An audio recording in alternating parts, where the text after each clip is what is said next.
tonight, honoring your husband. Hello and welcome to the First Lady of Music, Beyoncé.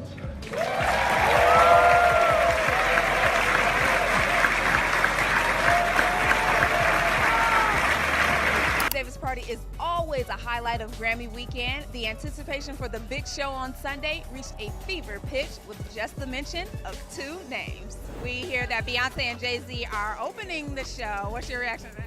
About time. Ooh, that's going to be hot. It's going to be fantastic. I think that's awesome. You know, when you have two amazing artists that have great chemistry, you know, to open up, I think that's amazing. According to the speaker, the music industry is currently going through a major power shift as influential figures compete to fill the space left by legendary music executive Clive Davis. While many people continue discussing the impact he had on the business, Wendy Williams has shared an even more controversial opinion. She claims that Beyoncé and Jay-Z have been working to increase their influence and position themselves among the industry's most powerful figures. In Wendy's view, they are using every connection and opportunity available to strengthen their place at the top. The speaker suggests that, considering the public attention and controversies surrounding the couple in recent years, gaining that level of influence could provide additional protection for their reputation and business interests. Before discussing those claims further, the conversation turns to Clive Davis and his long career in the music business. The speaker says that many people online have recently questioned his legacy and criticized some of the decisions he made throughout his career. According to the discussion, some critics believe he played a role in the struggles faced by several artists, including Phyllis Hyman, Aretha Franklin, and Whitney Houston. The speaker also mentions claims that Davis mentored Sean Diddy Combs early in his career, although opinions about that relationship and its impact remain widely debated. Whitney Houston is presented as the biggest success story connected to Clive Davis. The speaker argues that Whitney possessed extraordinary talent and would likely have become a superstar regardless of who discovered her. In this version of the story, Davis is described as the executive who happened to recognize her potential and sign her. The discussion also claims that he was initially hesitant about Whitney starring in The Bodyguard, believing that acting might distract from her music career. According to the speaker, he only fully supported the project after realizing how successful the movie's soundtrack could become. The conversation goes on to discuss criticism that has been directed at Davis over the years. Some people have argued that he encouraged Black artists to adopt a more mainstream image and sound in order to reach a wider audience. The speaker claims this approach created conflicts with artists who wanted to maintain their original style. Phyllis Hyman is mentioned as one example, with the suggestion that she was unwilling to change her artistic identity to fit that strategy. The speaker also argues that Davis attempted to recreate Whitney Houston's success by working with other talented singers such as Shanice, Jennifer Hudson, Monica, Leona Lewis, and Deborah Cox. According to this viewpoint, none of those artists could completely duplicate Whitney's unique combination of talent, voice, and global appeal. Eventually, the discussion suggests that Davis accepted that Whitney's success could not simply be repeated with another performer. Whether people view Clive Davis as a legendary executive or a controversial figure, the speaker believes most would agree that he held enormous influence throughout the entertainment industry. According to the discussion, his power extended well beyond his official positions at major record labels, making him one of the most connected and influential people in music for decades. The speaker also references several long-standing controversies involving Davis, including reports that he was investigated by federal authorities in the 1970s and later removed from his leadership role at Columbia Records following allegations of financial misconduct. These claims have been discussed publicly over the years, although the details remain disputed.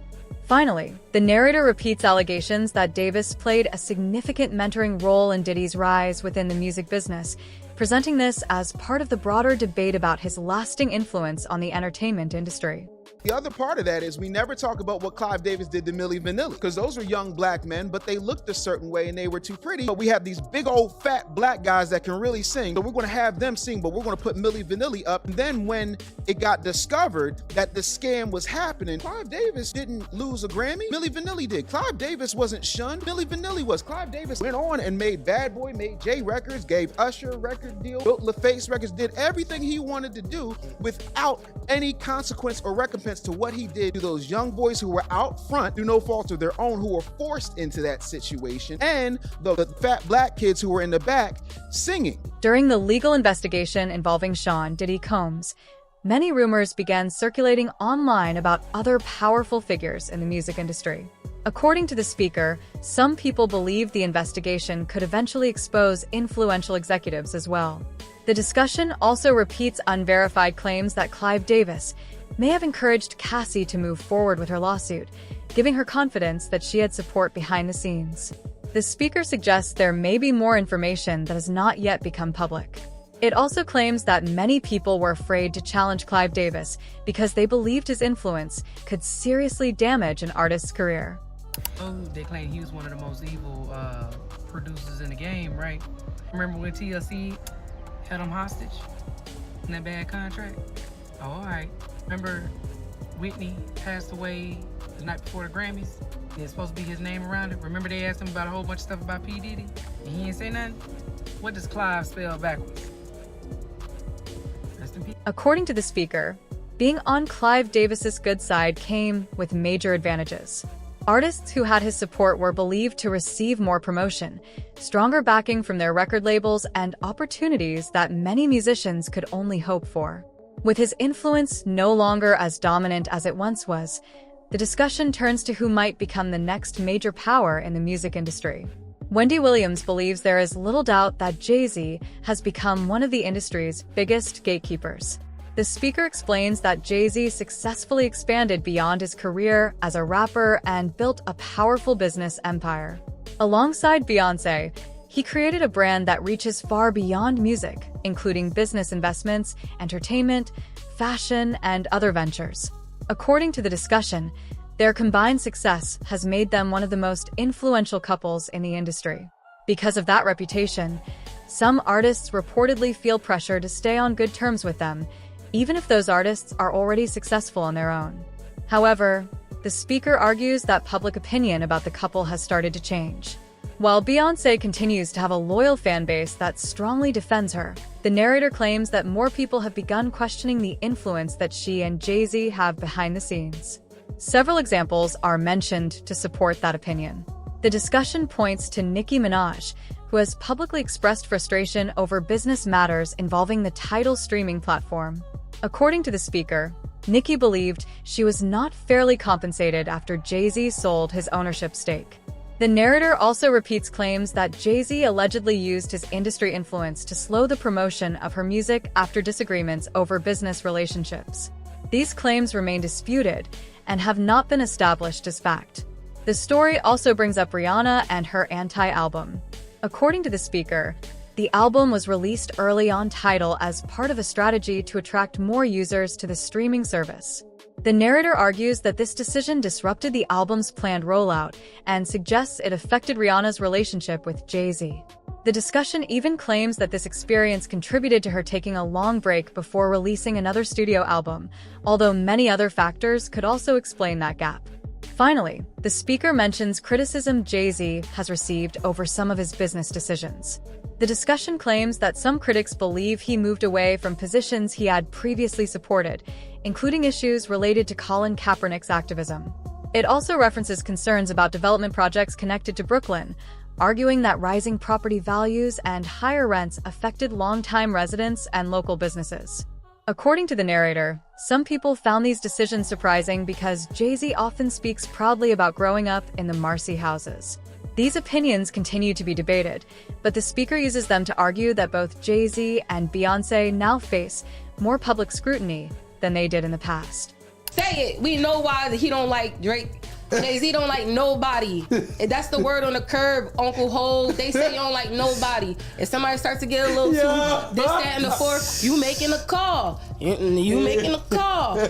You making a call. That's all I'm saying. Everybody say you make a lot of. The jig is up. Yo, that was crazy. Everybody know. Everybody knows. We know now. The discussion also claims that Jay-Z's name appeared in conversations related to documents connected with Jeffrey Epstein.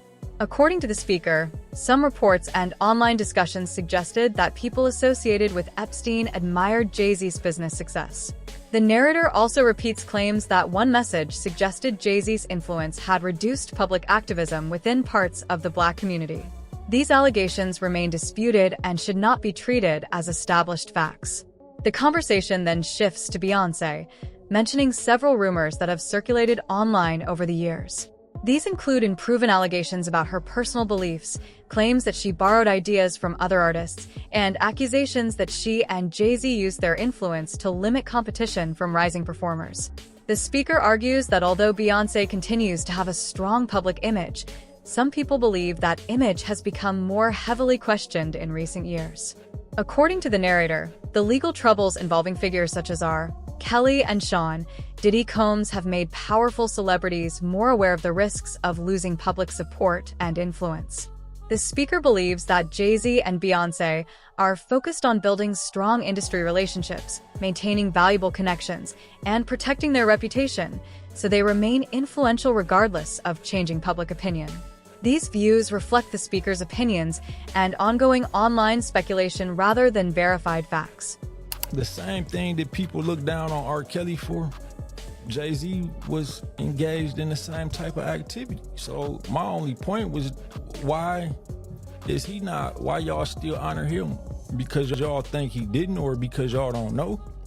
Like, some of the facts was out there, like his artist Foxy Brown, you know what I mean? Even his business partner Dame Dash said he never wanted to sign Foxy Brown or didn't want dealings with her because of her age. But Jay-Z signed her. He had songs with her where they talking about sex and stuff like that, and she was only 15. According to the speaker, Blue Ivy has been appearing more often at major public events, leading some people to believe she is being introduced to the spotlight at an early age. The discussion also mentions criticism of her mature fashion choices, with some questioning whether they are appropriate for a teenager. Others wondered what Beyoncé meant when she said blue was ready, sparking debate online. What's been talked about the whole night. B is here. Beyonce is officially here at the Met Gala. Now, B, it's been 10 years. 10 years. How does it feel being back? It feels surreal because my daughter's here. And Blue looks so beautiful. She looks so beautiful. This is it's incredible to be able to share it with her, and I think she looks so incredible. She looks so beautiful. I'm like, we could learn some red carpet tips from Blue. Absolutely. She was ready. She was ready. According to Wendy Williams, some industry insiders believe that Beyoncé and Jay-Z have been trying to show powerful people in the entertainment business that they still have strong influence within the Black community. The discussion claims that one example was Jay-Z's partnership with Target for the exclusive release of the 30th anniversary edition of his album Reasonable Doubt. The speaker argues that this decision attracted attention because many people had chosen to boycott Target after the company changed some of its diversity, equity, and inclusion initiatives. According to the narrator, some believed that if Jay-Z could encourage fans to return to Target despite the boycott, it would demonstrate the level of influence he and Beyoncé still hold. However, the speaker claims that this plan did not have the effect they expected. Instead, many people reportedly continued supporting the boycott and were unwilling to change their position simply because of Jay-Z's business partnership. The discussion goes on to say that Jay-Z has always presented himself as someone who is focused on business and success. The narrator points to lyrics from his music as evidence that he believes people should not criticize the way he earns money. Even so, the speaker argues that some fans have started questioning whether certain business decisions match the public image that Beyoncé and Jay-Z promote. According to the discussion, critics believe the couple often speaks about empowerment and supporting the community while making choices that some people feel benefit themselves first. These are opinions and allegations that remain widely debated. The video concludes with Wendy's opinion that no individual or couple should become so powerful that they are beyond public criticism. She believes that if Beyoncé and Jay-Z were ever to gain the same level of influence once associated with Clive Davis, the entertainment industry could become even more controlled. The narrator ends by inviting viewers to share their own opinions and join the discussion.